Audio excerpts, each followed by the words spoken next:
Well, shoot. I just took my brake pads off of my bike because I felt some shudder last night.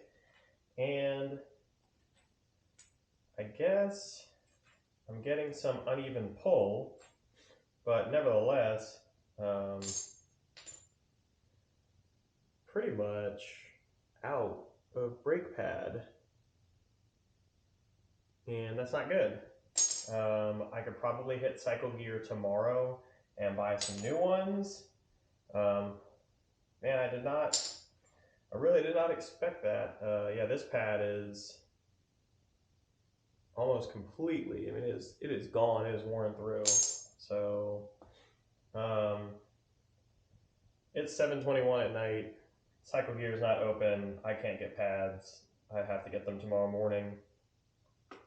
I think I'll stick to my heavy downshifting and rear brake for tomorrow morning's ride, which I almost never use, but I'll use my rear brake, downshift. I'll get these pads put back on, but it just kind of sucks because I just had these pads off at the start of the season when I put new grease on them, and you know, I've got some really heavy wear here. So that, and I don't even think I have any more